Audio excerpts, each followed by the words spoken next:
Hello, beautiful beings. Welcome to Soul Shift Messages. If you found your way here, trust there's something in this message for you. Understand this space is about growth, truth, and transformation. We don't bypass here, we don't sugarcoat, and not every message will feel comfortable, but it will be honest. I speak in flow, and sometimes that includes cussing. It's just part of how the messages come through. Take what resonates, leave what doesn't, and trust your own discernment above all else. Take a deep breath, and let's begin. If you are new here, please know at this time I create weekly content in 3 parts. Part 1 will focus on what needs to be revealed. Part 2 focuses on what needs to be understood, tends to be a deeper dive that looks at the underlying mechanisms. And part 3 focuses on what needs to be done. What changes do we need to make to embody the energy we want to be embodying moving forward? One of the things I like about this process, this format that I've got, is once you recognize you have something running in your energy, it empowers you to essentially get the information you need to move beyond it, get it out of your energy. So, and again, that's your choice. So how far you take it and how quickly is all up to you. So this is going to be part 1 for this week, and we are going to be focusing on the abandonment wound. This is a wound that runs pretty deep for a lot of people, arguably all people. And I just want to encourage you to honor your pace with this content. If you need to pause it and come back to it, that's perfectly fine. Handle it how you see fit. The abandonment wound can really show up in experiences in a number of ways. So again, just want to remind you, use your discernment. It is difficult to talk about this topic and cover every possible way it shows up in a physical reality. So, and I am going to do my best to deliver this in a thoughtful manner while also covering a lot of information. So I am going to predominantly read my notes to try to not make this too long, but I will be mindful of the topic that I am covering and really how deep it can go for some people. So, all right, without further ado, let's get into this. Again, part 1, I'm calling this Why Love and Relationships Never Felt Fully Safe. The core nature of the abandonment wound. This wound is not simply about people leaving. It's about developing an entire emotional survival system around the fear that love, safety, connection, emotional closeness, and belonging are unstable, conditional, temporary, or something that must be constantly earned. At the center of the wound is a deeply internalized belief of, if I am not valuable enough, emotionally useful enough, desirable enough, emotionally manageable enough, attractive enough, accommodating enough, or exceptional enough, I can be discarded, forgotten, replaced, or abandoned.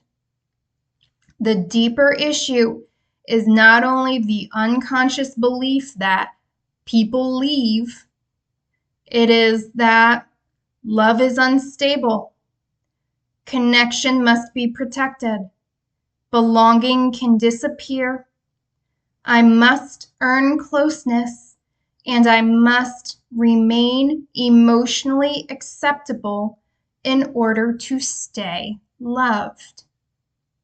Over time, this stopped being only a fear and became an organizing structure for identity, relationships, emotional behavior, self-worth, and survival itself.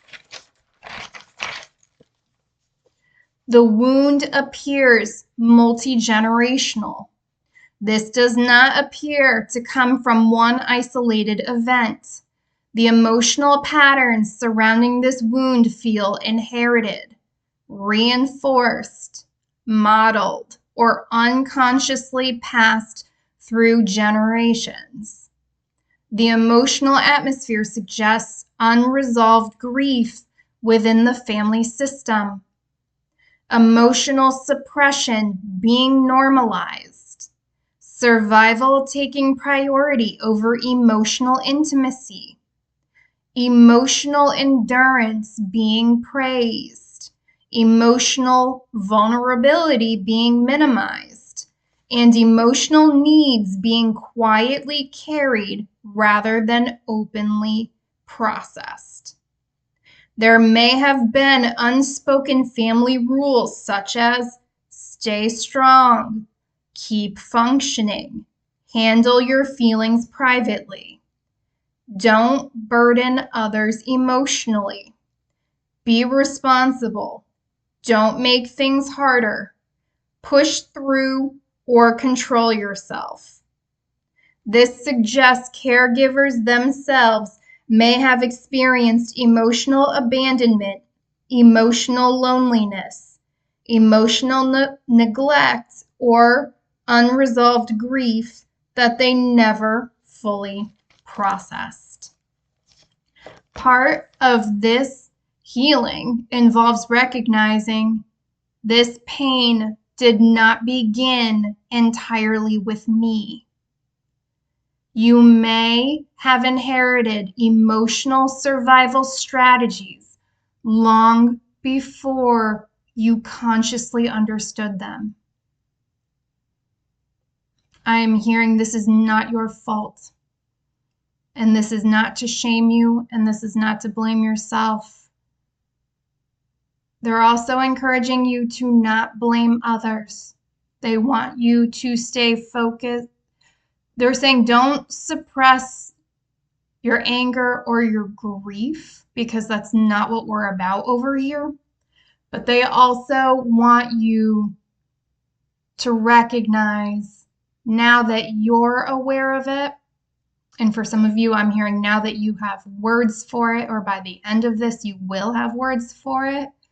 Again, this is really about empowering yourself. Once you're aware, you can make different choices. You can set different precedences for yourself to follow. That's really where they want you to focus on this. They want you to take this, honor what you feel, and channel it in a way that is constructive and for your overall growth and well-being. Keep going. Thank you. The early emotional environment. Emotional inconsistency and delayed care.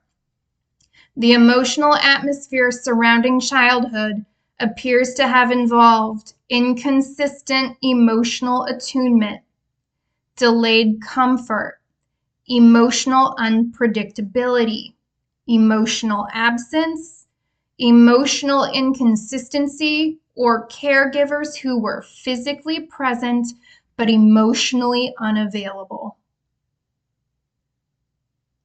I'm hearing that may not be an exhaustive list. Some of you, and my heart goes out to you if this resonates with you. Some of you also experienced physical abandonment in your experience. And again, I'm so sorry, babies. So I'm hearing, take it how it resonates, but also trust that you know your story best. And I'm hearing, even if you experience the physical abandonment, I'm hearing that still had impact relationally. I don't know who this is for because I don't plug my own content like this. You're being encouraged to continue listening to this. This will focus more on the emotional aspect of the abandonment wound, but I'm hearing that's still applicable to you. Again, trust your discernment, but that is for someone. All right. There are strong signs that emotional responses often came too late. This creates a nervous system pattern where a child learns, my feelings inconvenience people. I should not ask for too much. I need to wait quietly. I need to handle emotional pain alone. My emotional needs are secondary. It is safer to suppress my feelings. Or I should not depend too much on anyone. The abandonment wound here may not have been literal. It may have been emotional.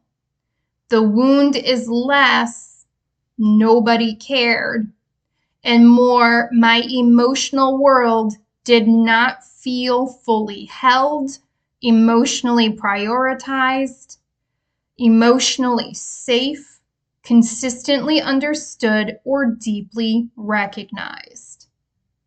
And that distinction does matter. Again, take it how it resonates, right? The abandonment wound, it has both breadth and depth. And I'm hearing that's exactly why we need to start talking about this and getting this out in the open. Because a lot of us have been carrying this for too long, and this is your invitation, if you're interested, to really start healing that wound and putting that baggage. For some of you, you feel this burden, you can put it down. It's really what this series is going to focus on, helping you get what you need to begin putting it down. Emotional absence rather than overt harm. The emotional environment does not primarily suggest overt cruelty. Instead, it suggests emotional absence, emotional limitation, emotional inconsistency, or emotional incapacity. Possible dynamics include practical support replacing emotional intimacy, emotional distance disguised as responsibility, affection being conditional, emotional expression being discouraged, caregivers being emotionally overwhelmed, emotional needs being deprioritized, functionality taking precedence over emotional connection, or emotional closeness feeling difficult or unsafe within the family system. This creates a painful contradiction, intellectually recognizing that caregivers did their best while emotionally carrying the experience of abandonment. Both truths can coexist. Authority, structure, and emotional distance. There appears to have been a strong authority figure or dominant emotional structure that emphasized responsibility, endurance, achievement, competence, emotional control, composure, self-sufficiency, or survival over vulnerability and tenderness. This may have created internalized messages such as be strong, don't be too emotional, handle it yourself, stay composed, perform well, don't fall apart, or your emotions are not the priority. As a result, emotional needs may have begun to feel unsafe, excessive, weak, inconvenient, shameful, threatening, or unacceptable. Babies, I'm hearing none of this is true. It's not true. This is what we're here to correct, reprogram. Take that however it resonates. The emotional consequences of this environment. Emotional loneliness. Even while connected to others, there appears to have been a profound sense of emotional isolation. This can look like feeling emotionally alone around people, feeling misunderstood even when loved, feeling unseen internally, feeling emotionally disconnected inside relationships, or feeling that nobody fully recognized the depth of your emotional reality. This kind of loneliness often creates emotional secrecy, self-containment, private suffering, difficulty asking for support, emotional withholding, and the belief that vulnerability will not truly be met safely. The psyche learns connection exists, but emotional safety does not fully exist. Emotional invisibility. The deepest pain does not appear to be simple rejection. It appears to be emotional invisibility. The wound seems connected to not feeling fully emotionally recognized, not feeling fully emotionally held in your entirety, feeling emotionally alone inside relationships, adapting so heavily that your authentic self became hidden, or learning that connection depended on performance rather than emotional truth.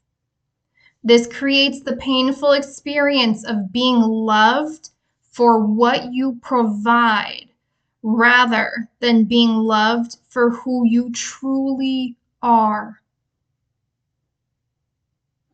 The psyche appears deeply hungry for emotional recognition, emotional attunement, emotional reciprocity, emotional safety, and emotional presence. And I'm hearing there's nothing wrong with wanting these things. I'm hearing these are things you have always been worthy of having, even if your experience did not reflect that to you. Anticipatory grief and fear of loss. Part of the nervous system appears constantly prepared for disappointment, emotional withdrawal, rejection, inconsistency, abandonment, replacement, emotional collapse, or loss of connection. This creates patterns such as scanning for signs people are pulling away, bracing for disappointment, emotionally preparing for loss before it happens, struggling to relax in intimacy, overanalyzing shifts in tone or attention, and expecting connection to eventually disappear. Even healthy connection may trigger anxiety because emotional safety feels unfamiliar. Some of you may recognize that as self-sabotage. Yes. When you are coming out of this, even healthy connection can feel unfamiliar, trigger you, and you back out of it. The body learns, if I relax completely, I could get hurt. The survival adaptations that formed. Hypervigilance in relationships. In response to emotional unpredictability, you developed strong relational survival skills. These include reading moods quickly, anticipating rejection, monitoring emotional shifts, soothing conflict, managing emotional atmospheres, adapting yourself to preserve connection, becoming emotionally agreeable, anticipating other people's needs, and avoiding behaviors that could risk abandonment. This became a form of emotional intelligence built from survival. Part of the psyche learned, if I become easy to love, I will not be abandoned. And again, they're saying this isn't your fault. I'm hearing a lot of you are recognizing you were kids when this happened, when this actually formed. And babies, I just want to say, kids were never meant to hold this. They were never meant to hold all of this. Even as adults, we weren't meant to hold all of this, but sometimes we just can't recognize things until later on and we take a look back. So please be kind to yourself with this. Performance-based attachment. There is evidence of an unconscious belief that love must be earned. This may create pressure to become useful, emotionally supportive, attractive, desirable, spiritually evolved, emotionally intelligent, emotionally low maintenance, successful, self-controlled, endlessly understanding, accommodating, calm, wise, or constantly valuable to others. The underlying fear is, if I stop performing value, people may stop choosing me. This creates relationships where connection became tied to usefulness, emotional labor, attractiveness, self-sacrifice, achievement, emotional management, or constant self-monitoring.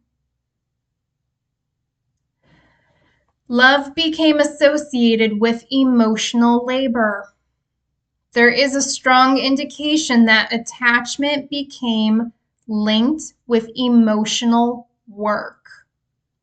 You may unconsciously feel responsible for maintaining relationships, regulating emotional dynamics, preserving connection, repairing emotional distance, managing conflict, keeping others emotionally comfortable, stabilizing emotional environments, carrying emotional weight, or making relationships emotionally functional. This can create relationships where you become the emotional caretaker, stabilizer, mediator, listener, emotionally responsible one, or the person who adapts the most. The hidden belief underneath this is, if I stop managing the connection, it may disappear. This often creates emotional exhaustion and imbalance because connection becomes dependent on your adaptation rather than mutual emotional presence. Some of you are wondering why relationships feel exhausting. You are overgiving. You are overextending. Emotional overfunctioning. The message strongly points toward overfunctioning when the channels hit.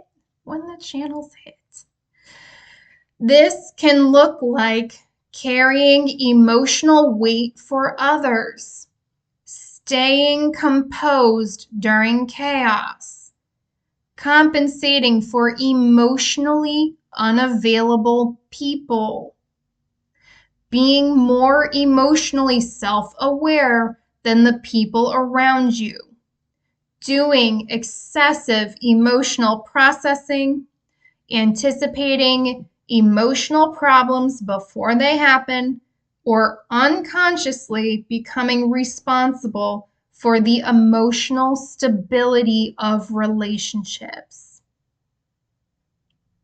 Overfunctioning often develops from the belief, if I hold everything together, I will remain connected. But over time, this creates relationships where your own emotional needs remain secondary. I'm hearing for some of you, your emotional needs don't even register with some people.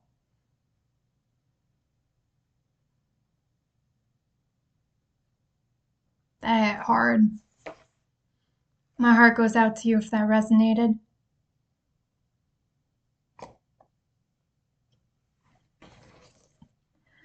Self-abandonment as a survival strategy.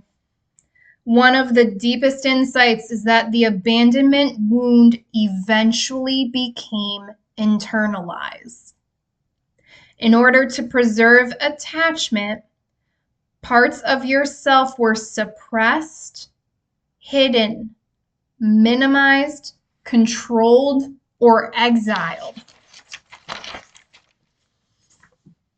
You may have learned to abandon anger, vulnerability, dependency, grief, emotional honesty, emotional spontaneity, instinctive reactions, emotional intensity, softness, neediness, helplessness, or the desire to be comforted, protected, prioritized, and cared for.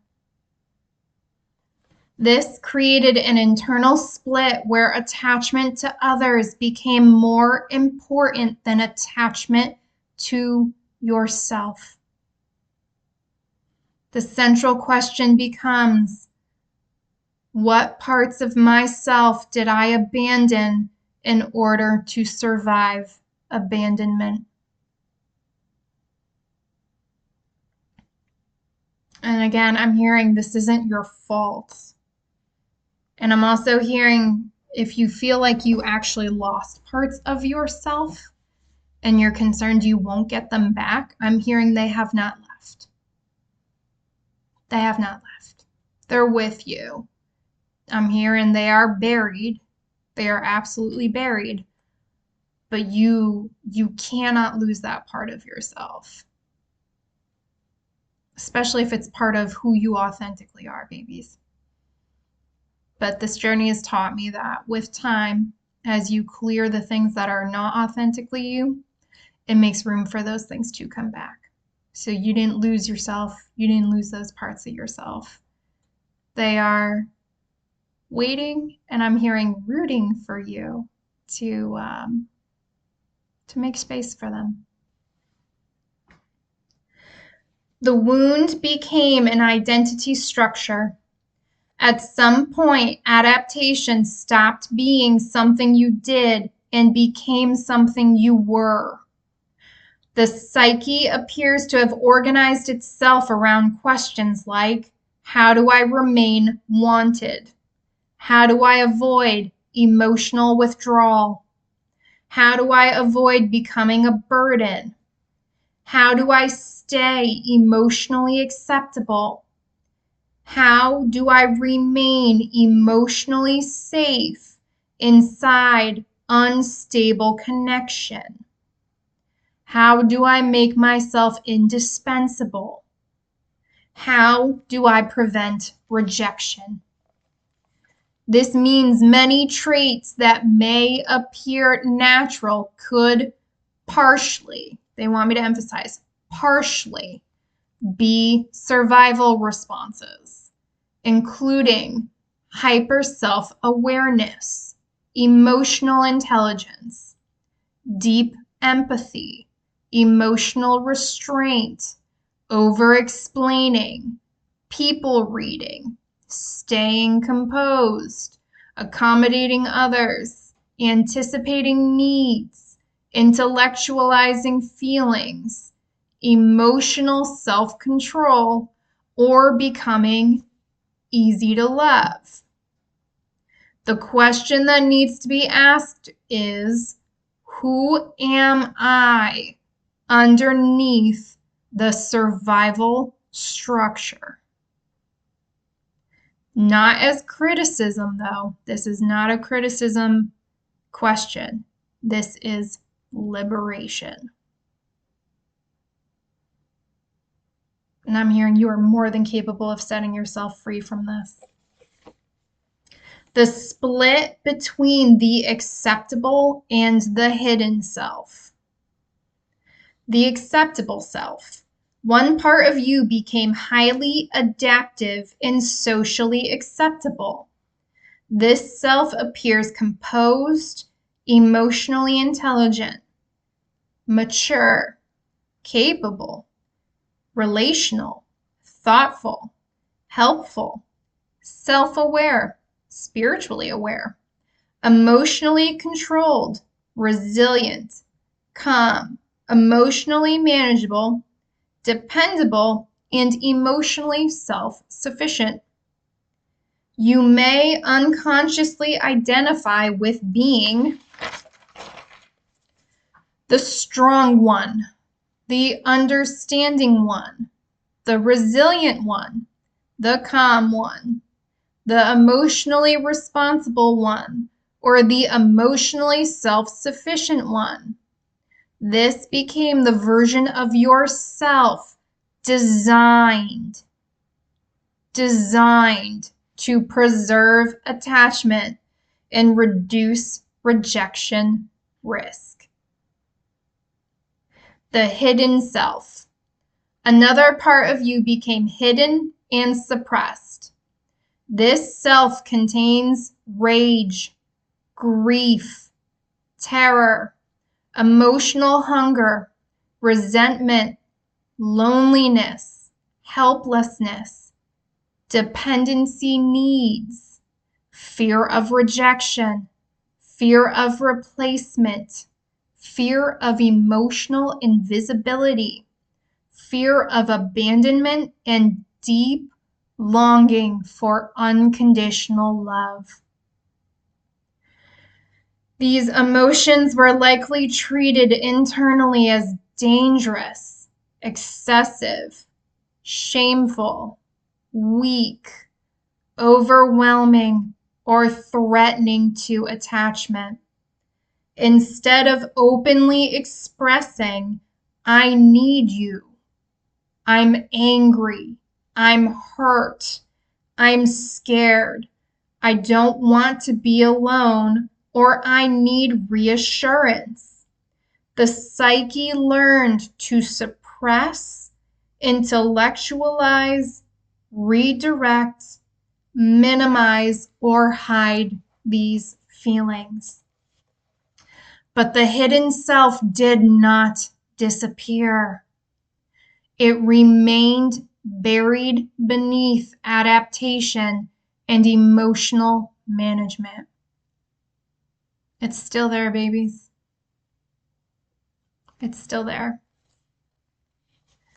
The suppressed emotional core. Unprocessed grief. A major theme is unresolved grief. The emotional pain appears to have been interrupted before it could fully process. Adaptation became necessary too early. Too early. I'm hearing a lot of you didn't even have a chance to develop the skills necessary to even handle this. That's why they don't want you to blame or shame yourself or others. It happened too early. Adaptation became necessary. Instead of fully grieving, the grief transformed into emotional restraint, self-sufficiency, hyper-independence, emotional control, competence, intellectualization, emotional numbness, cynicism, fatalism, or detachment. The sadness was never fully metabolized emotionally. Mourning for what never happened. The grief is not only about painful experiences. There also appears to be grief for emotional safety that never existed. Softness never fully received. Consistency that never arrived. Comfort that came too late. Emotional protection that was missing. Emotional prioritization that never fully happened. And unconditional emotional safety that was never consistently experienced. This grief is difficult because it involves mourning absences, not only events. The psyche appears to need permission to acknowledge something important was missing. And they need you to do that, babies, without minimizing it, without immediately transforming it into strength or wisdom. Give yourself permission, give the psyche permission to acknowledge the fact that something important was missing. Mourning for the self. There also appears to be grief for innocence lost early. Emotional openness, trust, spontaneity, softness, dependence, emotional freedom, emotional authenticity, and the version of yourself that never felt safe enough to fully develop naturally. Part of the pain is I lost pieces of myself while adapting to emotional instability. Suppressed anger and hidden rage. The anger here does not feel random or destructive. It appears connected to emotional neglect, not being emotionally protected, carrying emotional burdens alone, adapting too early, not being prioritized emotionally, feeling emotionally unseen, emotional dismissal, or repeatedly having emotional needs unmet. This rage especially emerges around emotional distance, emotional dismissal, emotional invalidation, feeling ignored, feeling unseen, or feeling emotionally unsafe. However, because anger once threatened attachment, it likely became internalized or redirected inward. This can create self-criticism, shame, passive resentment, emotional implosion, depression, withdrawal, emotional shutdown, cynicism, emotional numbness, or self-sabotage. The anger is not the true core wound. It is protecting grief, unmet need, and emotional pain.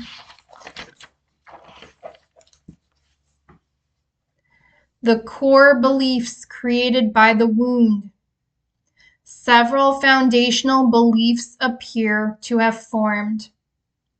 Love is unstable. People eventually leave. Connection is temporary. My needs are too much. Depending on others is dangerous. I cannot fully relax in love. I must earn closeness. If people see the real me, they may reject me. I need to carefully manage myself to maintain connection. Emotional intensity drives people away. I must remain valuable to remain loved. If I stop performing, I may become forgettable. I may be replaced. My emotions are difficult for others. I need to stay emotionally controlled, or love can disappear if I stop adapting. These beliefs became emotional survival structures rather than conscious choices. Babies, they want me to remind you these beliefs can be corrected.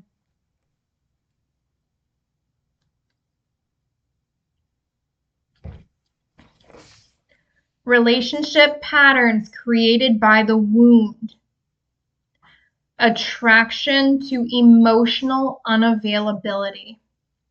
Because inconsistency became emotionally familiar, emotionally unavailable relationships may unconsciously feel emotionally significant.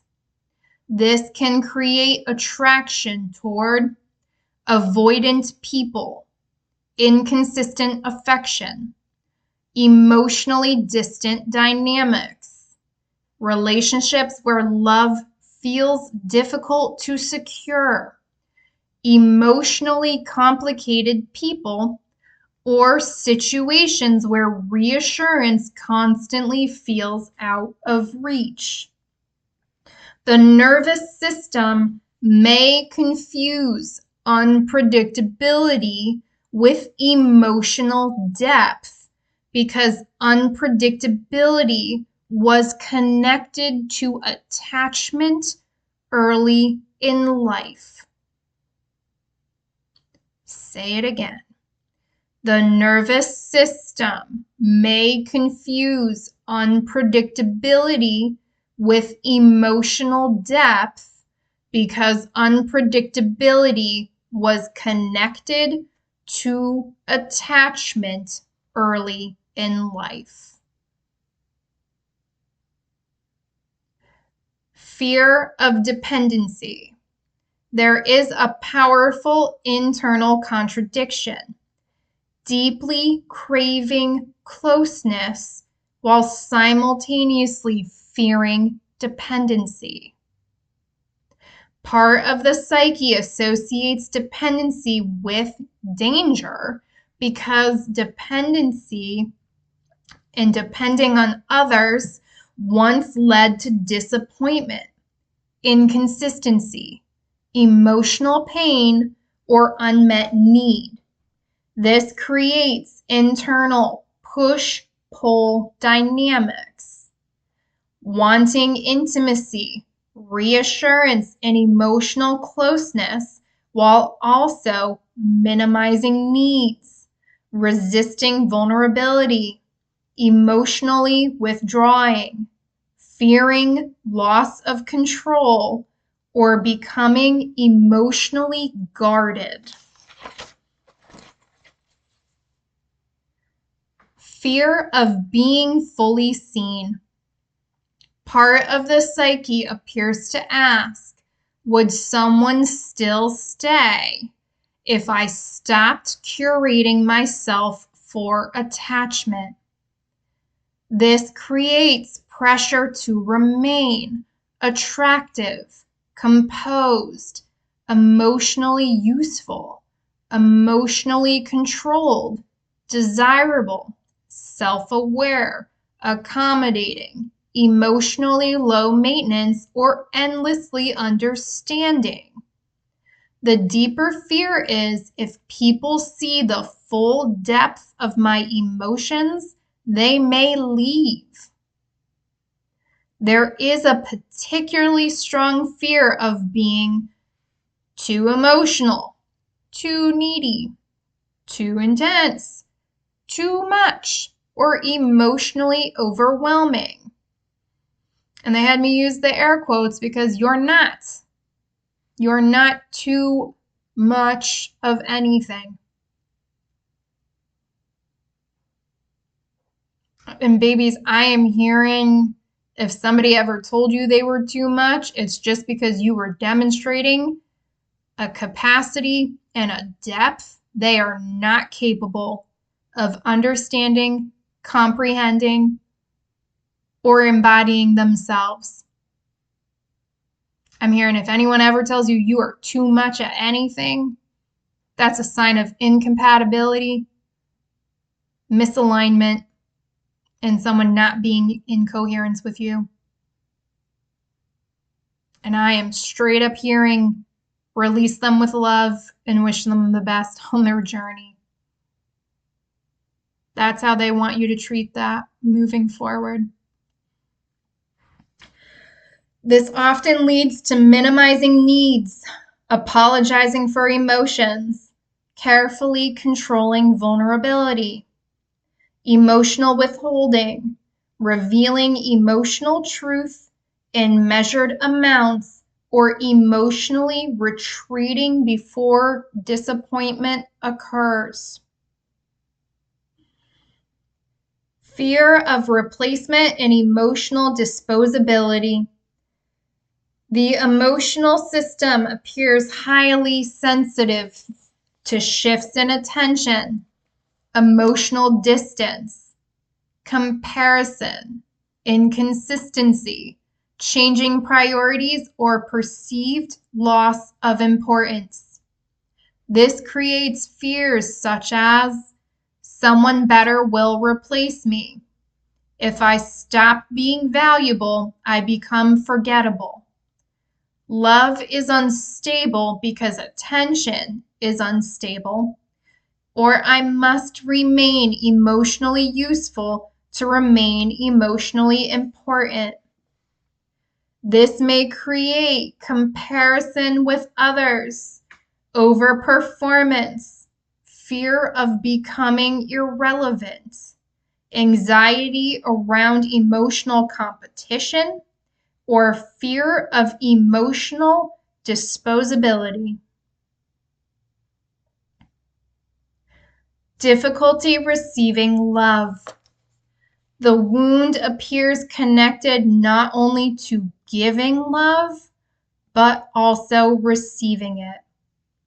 You may feel safer earning love, caretaking, helping, understanding others, stabilizing others, or being emotionally useful than simply existing and being loved without performance. Mutuality and emotional reciprocity may feel unfamiliar or emotionally unsafe. The protective philosophies that developed to survive emotional pain, the psyche appears to have developed protective beliefs such as nothing truly lasts. People disappoint you eventually. It's safer not to depend too much. I should stay emotionally self-contained. Attachment leads to pain. If I expect less, I will hurt less. Or if I stay emotionally controlled, I can avoid devastation. These beliefs likely formed to protect against future emotional devastation. Over time, grief transformed into detachment, cynicism, fatalism, emotional self-protection, emotional numbness, hyper-independence, or even emotional withdrawal. I'm hearing these were once protective, but now they're actually preventing you from having that deep, deep, unconditional love that I'm hearing a lot of you really want at this point in your life. I'm hearing you are welcome to put these down. And it's okay to put these down with gratitude. They served their purpose for the time they were useful. They are no longer useful and they are now overdeveloped. And it is okay to put that down. Some of you feel physically heavy. This is a lot of emotional armor you are carrying in your energy.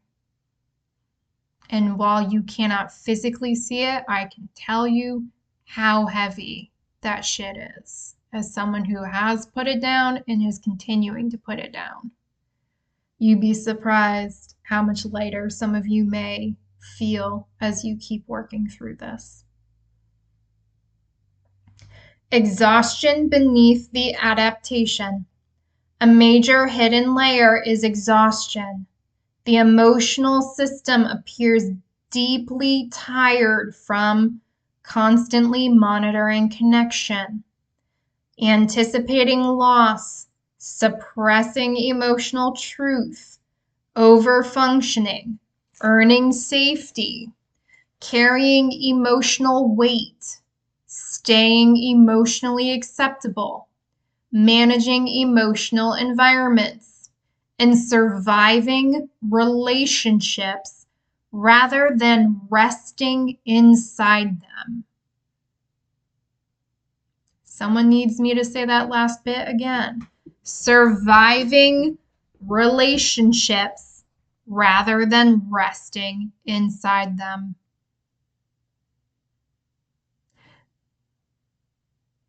Babies, I'm gonna say my heart goes out to you if this resonates. Some of you are with partners, could be family members. Take this how it resonates. Some of you straight up don't feel safe with the people you have around you.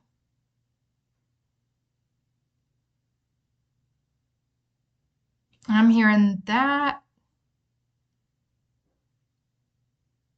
needs to be looked at. That needs to be looked at if that hit for you. I can't tell you what to do, but anytime I don't feel safe around people, I got to take a step back and figure out what's going on, because it's not always 100% the other person. Sometimes it is shit I'm working through, but especially if that's your partner.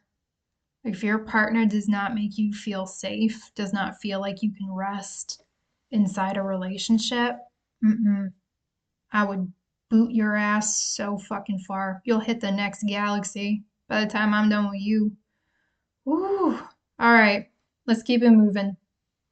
This exhaustion may appear as burnout, emotional numbness, detachment, hopelessness, relational fatigue, inability to access desire, difficulty trusting joy, or loss of emotional energy.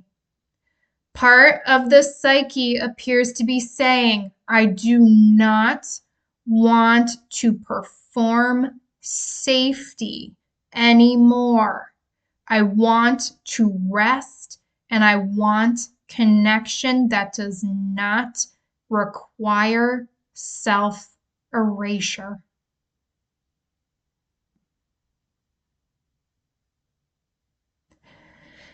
The warning about self-sacrifice and emotional suppression. Another major theme is over-identification with patience, endurance, emotional restraint, spirituality, self-sacrifice. Okay.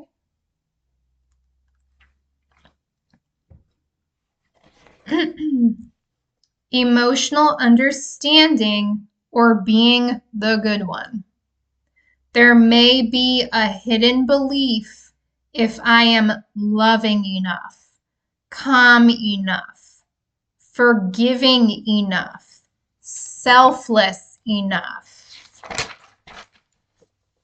emotionally evolved enough, or emotionally useful enough, I will become impossible to abandon. But this keeps attachment tied to performance and emotional suppression.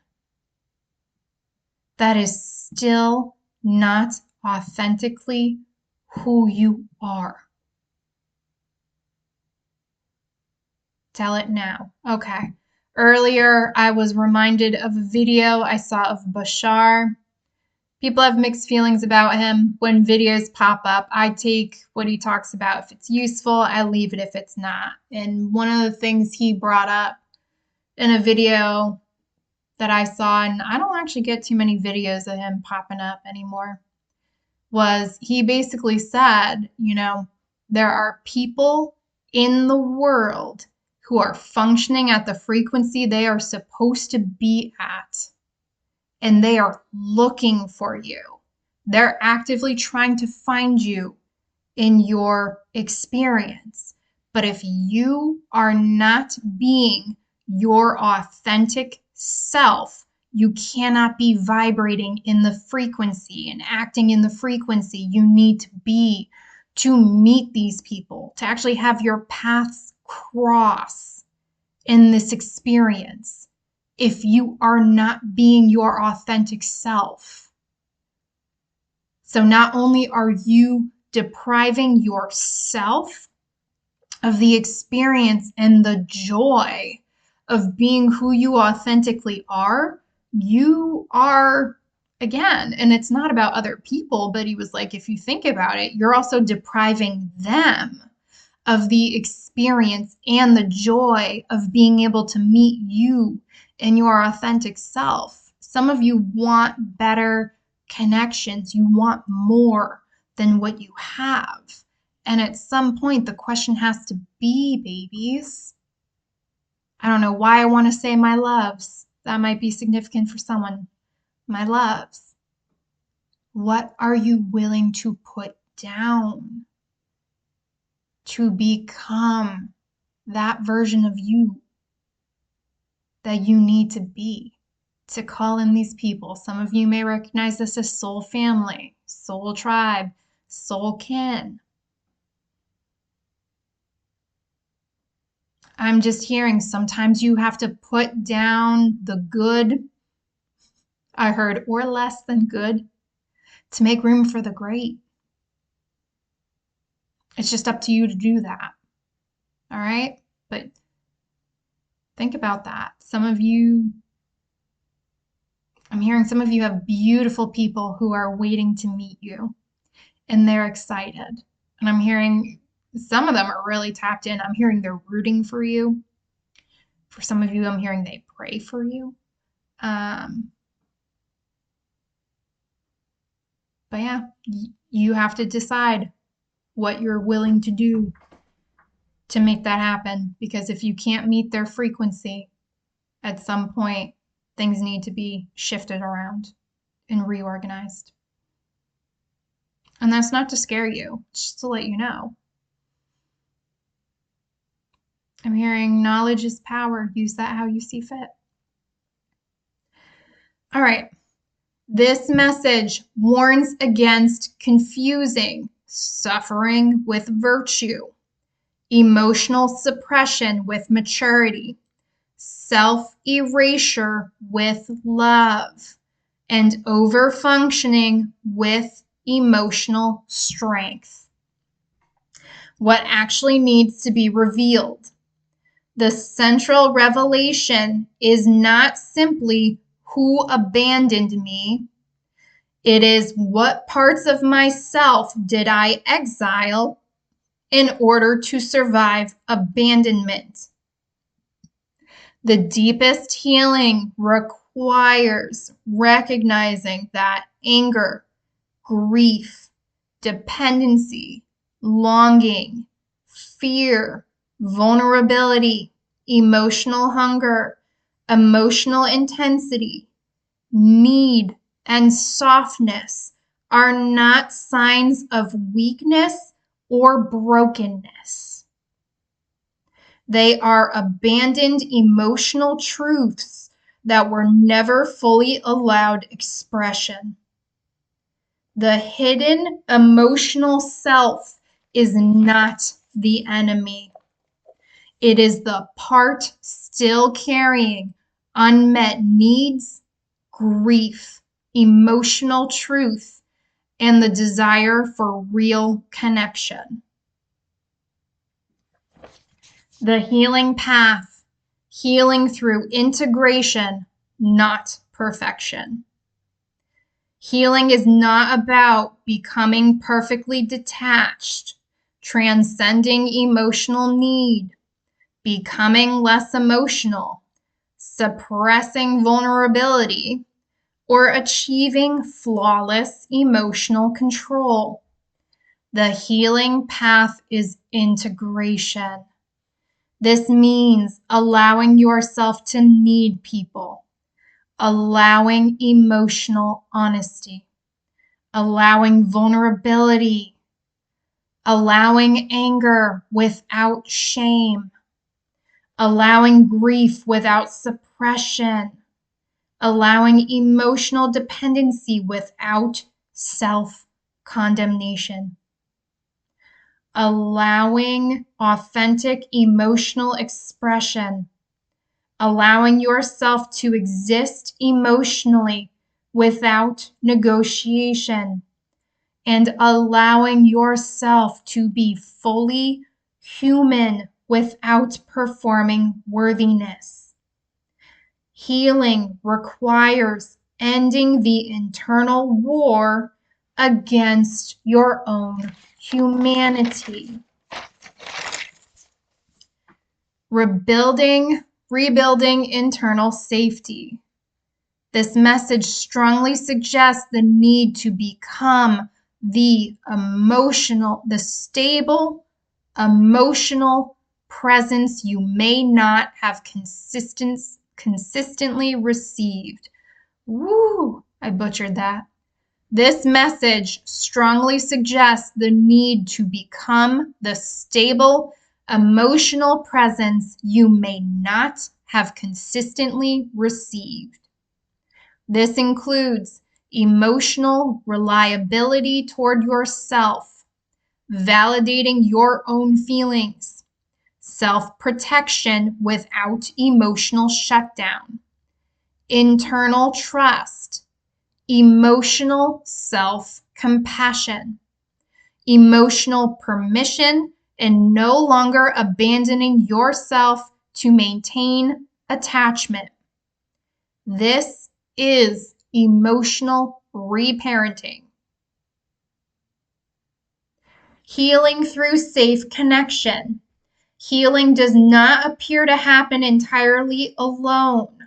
There are strong signs that healing occurs through emotionally safe relationships, reciprocal love, mutual vulnerability, authentic companionship, emotional witnessing, consistency, emotional reciprocity, dependable care, and relationships where performance is unnecessary. The wound formed in relational pain. Part of the healing occurs in relational safety. They want me to emphasize part of it. There is accountability on your end here as well. The core transformation being asked of you at the deepest level, this is not asking you to become someone new. It is asking you to stop abandoning yourself in the same ways you were once abandoned emotionally. Say it again. It is asking you to stop abandoning yourself in the same ways you were once abandoned emotionally.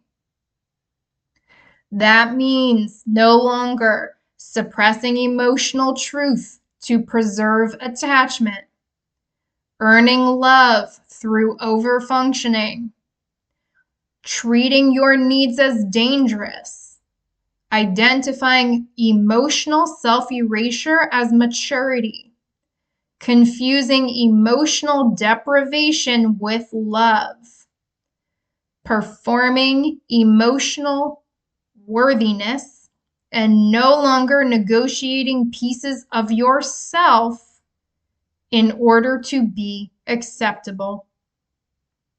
The deepest transformation moves from how do I avoid abandonment to how do I remain connected to myself even when attachment feels uncertain. And ultimately toward I deserve love, connection, emotional safety, and belonging without abandoning myself in the process. Leave it there. Okay. So that is the message that I have.